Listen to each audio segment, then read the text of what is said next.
Hello friends, आज के इस वीडियो में हम बात करेंगे प्राइस एंड डिमांड की। प्राइस के साथ साथ डिमांड पे जो फ़र्क पड़ता है उसके बारे में देखेंगे। तो हमारे पास एक सिनेरियो दिया हुआ है, पहले हम इसे पढ़ते हैं और उसके बाद हम अपना मॉडल तैयार करेंगे। The Skechers sells footwear at a store. The company knows that the demand for its shoes considerably with price. In the last year, the demand at each price level was recorded in the table below. जो Skechers company है वो footwear cell करती है और उसकी जो last year की price के अकॉर्डिंग जो डिमांड है वो यहाँ पे इस टेबल में दी गई है। The company wants to estimate the relationship between demand and price, then use this estimated relationship to answer the following question. और कंपनी जो है प्राइस और डिमांड के बीच में रिलेशनशिप ढूंढना चाहती है कि क्या रिलेशन है, तो उसके बेस पे कंपनी जो है वो ये क्वेश्चन जो है ढूंढना चाहती है, इनके आंसर ढूंढना चाहती है। They assuming the unit cost of producing a pair of shoes is 250 and the price must be a multiple of 10. What price should the company charge to maximize its profit? मतलब company price decide करेगी और demand को estimate करके वो ये चाहती है कि किस प्राइस पे जो है कंपनी का प्रॉफिट मैक्सिमाइज होगा। एक तो ये हो गया, और कंपनी जो एमआरपी जो प्राइस रखना चाहती है वो 10 के मल्टीपल्स में रखना चाहती है और उसकी जो कॉस्ट है वो 250 रुपये है। और दूसरा है how does the optimal price depend on the unit cost of producing a pair of shoes. और जो कंपनी की जो कॉस्ट है उस पे उसका जो है एमआरपी या प्राइस जो है वो किस तरीके से डिपेंड करता है, उस पे भी कंपनी जो है डिसीजन लेना चाहती है। तो अब हम इसके लिए सब मॉडल तैयार करेंगे। तो हम इसके यहाँ पे हम सबसे पहले क्या करेंगे, हम अपने डेटा को सेलेक्ट करेंगे और उसके बाद हम जाएंगे यहाँ से इस डेटा से हम एक चार्ट बना लेंगे। इसके बाद हम इंसर्ट पे जाएंगे और रिकमेंडेड चार्ट पे क्लिक करेंगे। तो हमें जो यहाँ पे पहला चार्ट दिख रहा है स्कैटर चार्ट, इसी को हम बना लेते हैं। तो ये हमें चार्ट कुछ इस क्वेश्चन को मैं थोड़ा छोटा कर देता हूँ साइड में। ये चार्ट हमें कुछ इस तरीके से दिखा। तो ये यहाँ पे जो है मैं इसके एक्सेस हमें दिखाई नहीं दे रहे हैं, तो मैं एक बार इसको एक्सेस टाइटल्स को ओपन कर देता हूँ। ये जो है ये है हमारी डिमांड और ये जो है ये है हमारा प्राइस। तो अभी हम यहाँ पे देख सकते हैं, यहाँ पे मैं डिमांड प्राइस लिखता हूँ।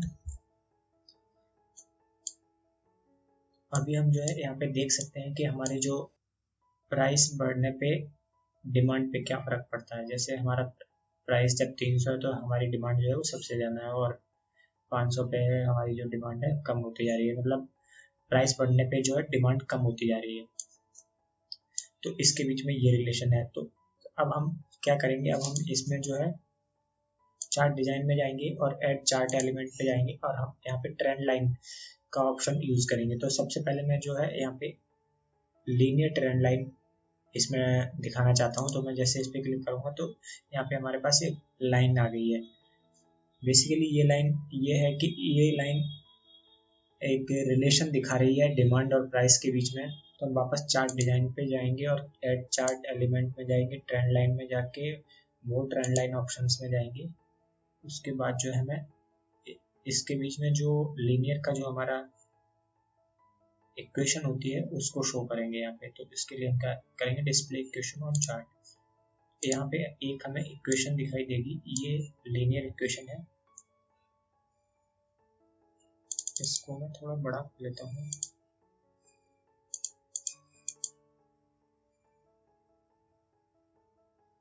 तो लीनियर का जो हमारा इक्वेशन होती है वो कुछ इस तरीके से होती है। लीनियर मॉडल की इक्वेशन जो होती है वो ये होती है,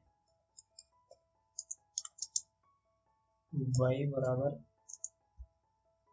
mx प्लस b।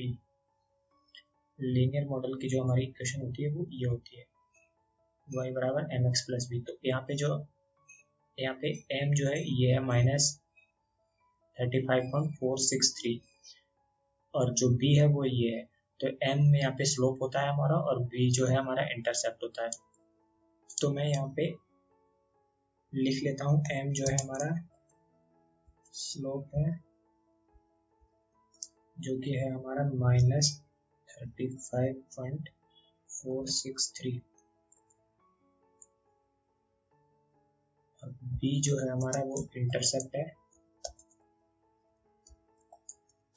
जो कि है हमारा 21131।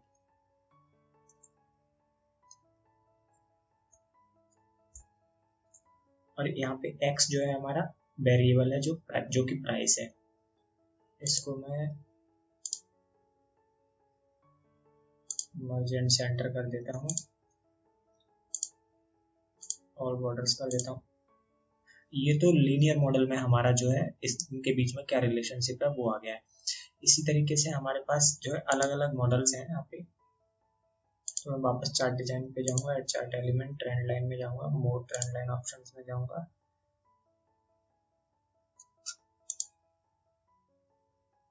और यहाँ पे मेरे को हमारे पास दूसरा मॉडल है। हमारे पास इसमें काफी सारे मॉडल्स होते हैं, trend line, exponential model, linear model, logarithmic model, polynomial model, power model और मूविंग एवरेज। तो हमारे पास लीनियर मॉडल से इसका जो है रिलेशनशिप आ गया है। अब हमारे पास हम दूसरे मॉडल से भी इसका रिलेशनशिप चेक कर लेते हैं कि उसके बीच में क्या रिलेशनशिप है। तो अभी हम पावर मॉडल के लिए ट्रेंड लाइन शो करेंगे यहाँ पे। तो पावर मॉडल की ट्रेंड लाइन जो है मैं कुछ इस तरीके से शो हो रही है। और इसका भी मैं जो है इक्वेशन यहाँ पे दिखाऊंगा, डिस्प्ले इक्वेशन ऑन चार्ट। तो ये हमारे पास यहाँ पे इसका इक्वेशन आ गया है। मैं इसको ऊपर ले लेता हूँ, इसका थोड़ा साइज बड़ा कर लेता हूँ। तो यहाँ पे हमें इक्वेशन कुछ इस तरीके से दिख रहा है 6e। यहाँ पे e एक साइंटिफिक नंबर है जिसको जो है मैं इसको नंबर्स में कन्वर्ट कर लेता हूँ। तो ये जो है हमारा कुछ इस तरीके से नंबर आ गया है। और जो हमारा पावर मॉडल है उसका जो फंक्शन होता है वो इस तरीके से होता है। इक्वेशन जो है उसकी वो इक्वेशन कुछ इस तरीके से होती है, y बराबर ax की पावर b। तो यहाँ पे a जो है हमारा कांस्टेंट है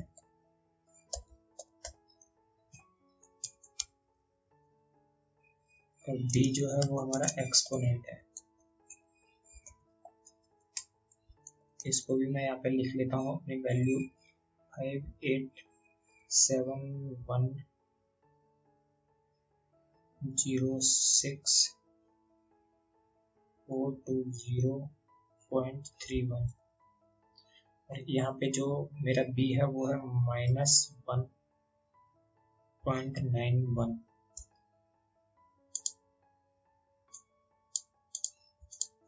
इसी तरह एक हमारा तीसरा मॉडल है जो कि एक्सपोनेंशियल मॉडल है। इसके लिए मैं वापस चार्ट एलिमेंट में जाऊंगा, trend line option, mode trend line option में जाऊंगा, यहाँ पे क्लिक किया और मेरे पास जो है एक्सपोनेंशियल मॉडल जो है इसका जो रिलेशनशिप है वो हमें कुछ ट्रेंड लाइन इस तरीके से यहाँ पे दिख रही है।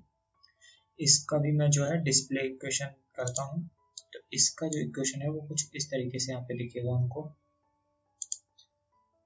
इसका मैं थोड़ा साइज बड़ा कर देता हूँ और इसको भी जो है मैं यहाँ पे नोट डाउन कर लेता हूँ कि मेरा तो एक्सपोनेंशियल मॉडल का जो इक्वेशन होता है वो कुछ इस तरीके से होता है।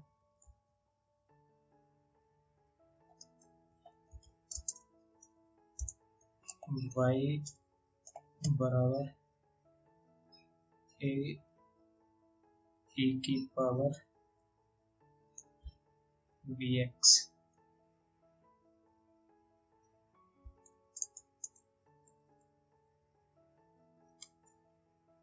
पे मेरा ब्रैकेट आएगा, सॉरी मैंने इसको नीचे लिख दिया, मैं इसको ऊपर लिख देता हूँ। यहाँ पे भी जो हमारा a कांस्टेंट है और b एक्सपोनेंट है, तो मैं इसकी वैल्यू यहाँ पे लिख लेता हूँ। a की वैल्यू हमारी कितनी है यहाँ पे 46651 और b की वैल्यू हमारे पास है -0.005।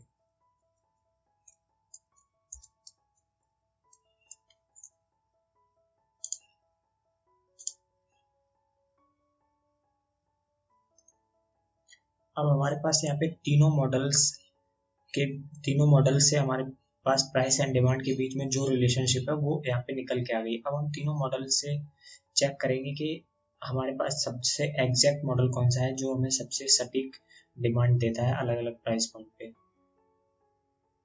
तो हम तो हम क्या करते हैं, यहाँ से प्राइस कॉपी कर लेते हैं और इसको यहाँ पेस्ट कर लेते हैं। और अब हम इस प्राइस अब हम इन तीनों मॉडल्स के बेस पे हम अपनी जो डिमांड है वो एस्टिमेट करेंगे, प्रेडिक्शन करेंगे उसका। यहाँ पे हमें एक्चुअल डिमांड दी हुई है और अब हम इन तीनों मॉडल्स के बेस पे जो है इसकी डिमांड एस्टिमेट करेंगे, प्रेडिक्ट करेंगे। तो यहाँ मैं लिख देता हूँ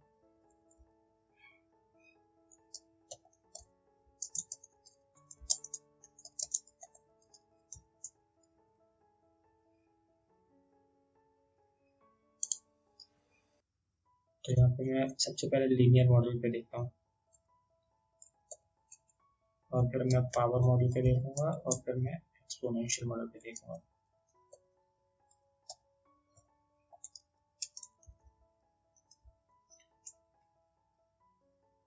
तो हमारे पास लीनियर मॉडल का जो फंक्शन होता है वो y बराबर mx प्लस b होता है। तो हमें यहाँ पे इस फॉर्मूले में अपनी वैल्यूज पुट करनी है और हमारे पास जो है इसकी डिमांड निकल के आ जाएगी। तो यहाँ पे हम y बराबर mx, तो हमारा लीनियर मॉडल के लिए m क्या है, me है हमारा। इसको मैं कर देता हूँ फ्रीज, x मल्टीप्लाई x हमारा जो है वो प्राइस है, वेरिएबल है। तो हमारा जो प्राइस है वो वेरिएबल है, तो इसको सेलेक्ट कर लेता हूँ मैं और मल्टीप्लाई में करता देता हूँ mx plus b, sorry plus कर दूंगा मैं b हमारा क्या है, इंटरसेप्ट है जो कि ये है। तो इससे हमारी जो है लीनियर मॉडल से हमारी जो है डिमांड निकल के आ गई है। यहाँ पे इस फॉर्मूले को मैं नीचे तक ड्रैग कर दूंगा तो हमारे पास यहाँ पे एरर आया है। एक्चुअली हमने जो है b को फ्रीज नहीं किया है, B17 को, इसको मैं फ्रीज कर देता हूँ और इसके बाद कंट्रोल डी करता हूँ मैं। तो यहाँ पे जो है हमारी लीनियर मॉडल पे अलग अलग प्राइस पॉइंट पे डिमांड निकल के आ गई है। हमारी एक्चुअल डिमांड 4500 थी लेकिन लीनियर मॉडल यहाँ पे बोल रहा है 5173। ऐसे ही हम पावर मॉडल पे जो है अपनी डिमांड निकालेंगे। तो पावर मॉडल का जो हमारा इक्वेशन है वो कुछ इस तरीके से ax की पावर b, तो a क्या है हमारा, a यहाँ पे पावर मॉडल से जो निकला है वो a ये है। F4 कर देता हूँ मैं इसको फ्रीज करने के लिए, मल्टीप्लाई टू x हमारा प्राइस है, इसको मैं फ्रीज नहीं करूंगा क्योंकि मुझे ड्रैग करना है। और इसकी जो पावर है वो है b, यानी कि ये, इसको मैं फ्रीज कर देता हूँ। तो ये आ गई 5024। इस फॉर्मूले पे जो है नीचे तक ड्रैग कर देता हूँ। तो ये पावर मॉडल से हमारी डिमांड निकल के आ गई। एक्सपोनेंशियल मॉडल से जो है अब हम डिमांड निकालेंगे। इसका जो फॉर्मूला है y बराबर a e की पावर bx। तो यहाँ पे जो है e की वैल्यू हमें exp फॉर्मूले से निकालनी पड़ेगी। तो सबसे पहले मैं क्या करता हूँ, y बराबर a हमारा ये हो गया, F4 कर देता हूँ मैं फ्रीज, मल्टीप्लाई टू e की वैल्यू हम exp से निकालेंगे और इसके बाद हमारे exp के अंदर क्या आएगा, b आएगा। b हमारा ये हो गया, F4 फ्रीज कर देता हूँ और मैं मल्टीप्लाई कर देता हूँ इसको x से। तो एक्सपोनेंशियल मॉडल से हमारी प्राइस डिमांड निकल के आ गई, इसको मैं नीचे तक ड्रैग कर देता हूँ। तो यहाँ पे जो है हमारे पास अलग अलग मॉडल्स से उनकी डिमांड निकल के आ चुकी है और हमारी एक्चुअल डिमांड क्या थी वो भी हम यहाँ पे डाल लेते हैं।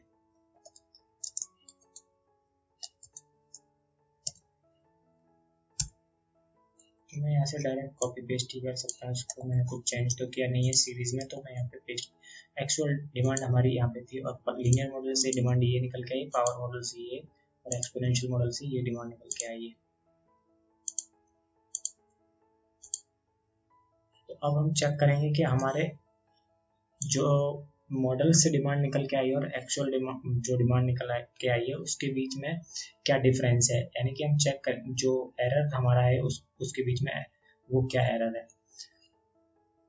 तो इसके लिए हम एब्सोल्यूट मीन एरर चेक करेंगे। तो सबसे पहले हम तीनों मॉडल्स के बेस पे यहाँ पे जो है हमारा नंबर चेक करेंगे, एरर चेक करेंगे, जिसको हम बोलेंगे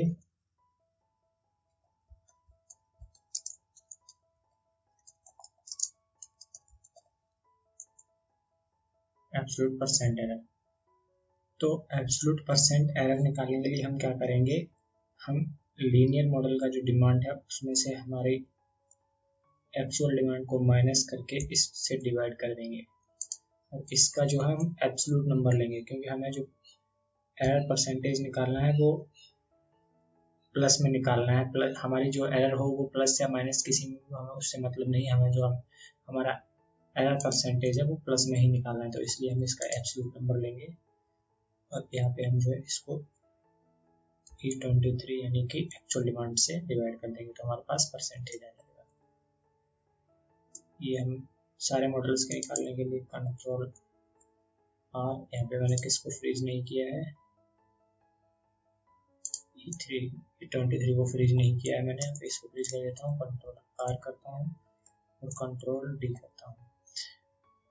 तो यहाँ पे हमारे पास जो है एब्सोल्यूट परसेंटेज एरर आ गया है हर प्राइस पॉइंट की डिमांड के लिए। अब इनमें सबका इनका एवरेज निकाल लेता हूँ, यहाँ पे एवरेज फॉर्मूला यूज करके।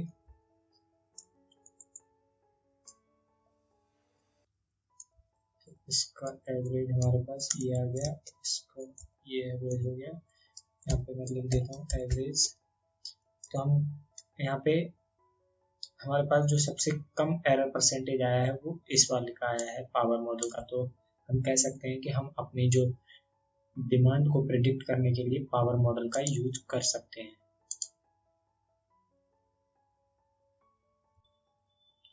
तो अभी हम अपने एक बार क्वेश्चन पे वापस चलते हैं।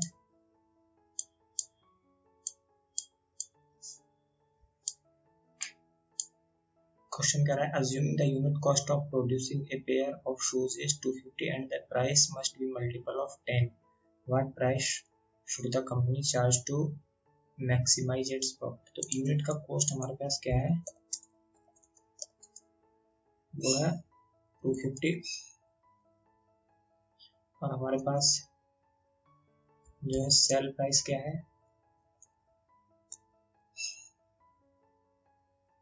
एग्जाम्पल के लिए मैं 500 मान लेता हूँ यहाँ पे,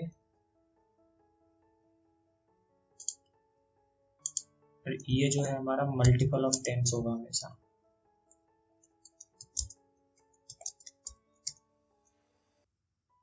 इसको मैं येलो हाईलाइट कर देता हूँ, इसको मैं चेंज करूंगा। तो इस सेल प्राइस में हमारी डिमांड क्या होगी, और डिमांड को हम निकालेंगे हमारे पावर मॉडल से। तो पावर मॉडल के लिए हम क्या करेंगे, y बराबर ax की पावर b, y बराबर a मल्टीप्लाई टू x की पावर b। तो यहाँ से हमारे पास जो है 500 रुपये जब इसकी प्राइस होगी तो उस पर जो हमारी डिमांड होगी वो 4109 रुपये होगी। ये जो हमने निकाला है पावर मॉडल से।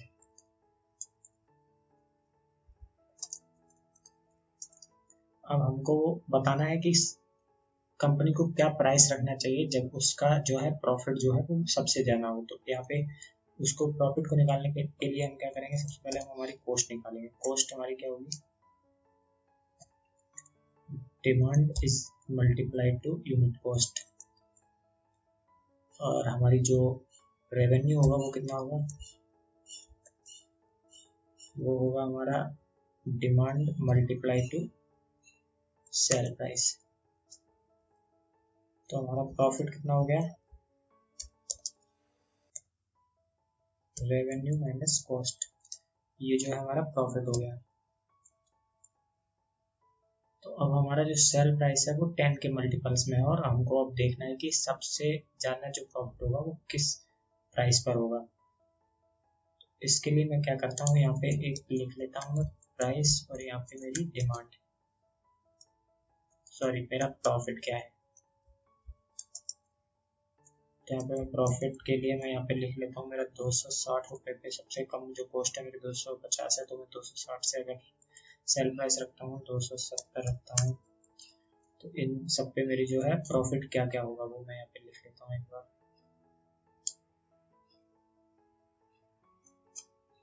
680 तक और मान लीजिए 1000, उसके बाद 1200, 1800 तक इन सब प्राइस पे मैं प्रॉफिट निकालूंगा। तो मेरा प्रॉफिट क्या है, मेरा प्रॉफिट है यहाँ से आएगा।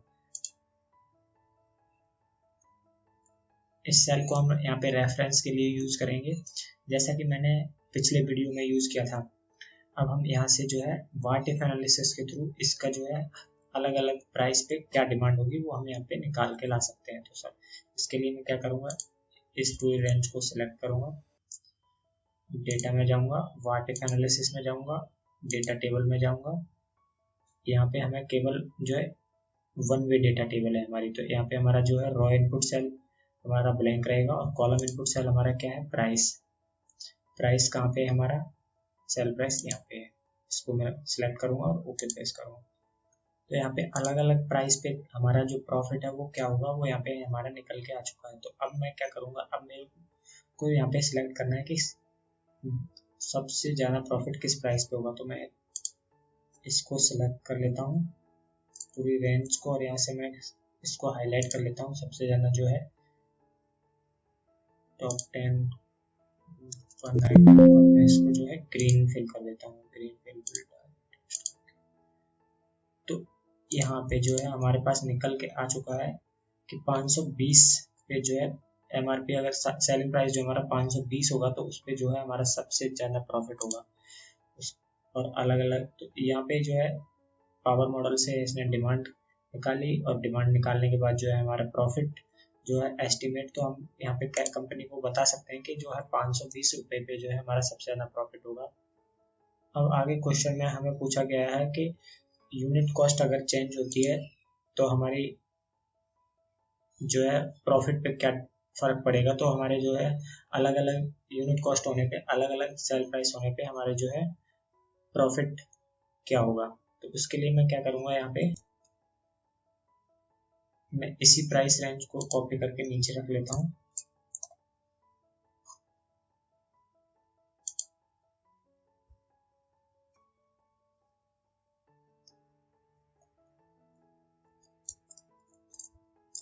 ये हो गई मेरी प्राइस।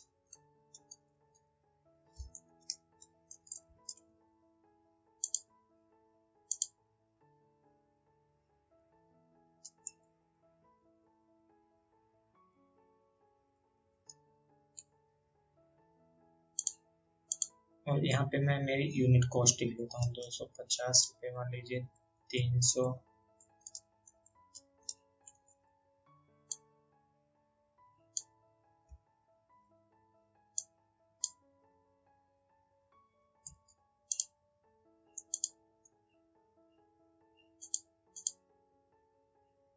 ये हो गया मेरा यूनिट कॉस्ट। इसको भी मैं मार्जिन से एंटर कर देता हूँ।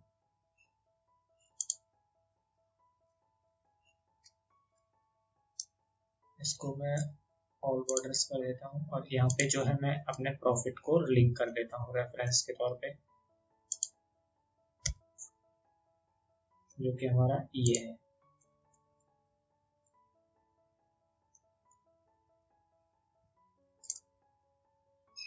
अब जो है हम बार्टिक एनालिसिस के टू वे डेटा टेबल का यूज करके यहाँ पे अलग अलग यूनिट कॉस्ट होने पे, अलग अलग सेलिंग प्राइस होने पे हमारा जो है प्रॉफिट पे क्या फर्क पड़ेगा वो हम निकाल लेते हैं। डेटा में जाएंगे हम, बार्टिक analysis, data table, raw input cell. Raw input में रॉ में हमारा क्या है, यूनिट कॉस्ट है। यूनिट कॉस्ट हमारी कहाँ पे है, हमारी यूनिट कॉस्ट यहाँ पे है। और कॉलम इनपुट सेल, कॉलम में हमारा क्या है, प्राइस है। प्राइस हमारा कहाँ पे है, वो यहाँ पे है। इसको सेलेक्ट करेंगे और ओके प्रेस करेंगे। तो जैसे ही हम क्लिक करेंगे तो हमारे पास यहाँ पे अलग अलग यूनिट कॉस्ट होने पे और अलग अलग प्राइस होने पे जो है इसका प्रॉफिट क्या है वो निकल के यहाँ पे आ। अब हम यहाँ पे देख सकते हैं कि अगर मेरे 250 रुपये यूनिट कॉस्ट है तो मेरी जो सेलिंग प्राइस, किस सेलिंग प्राइस मेरे को सबसे ज़्यादा प्रॉफिट होगा। तो मैं इसके लिए क्या करता हूँ, मैं इसको सिलेक्ट करके यहाँ से कंडीशनल फॉर्मेटिंग वापस से मैं जो है टॉप 1 को हाईलाइट कर लेता हूँ,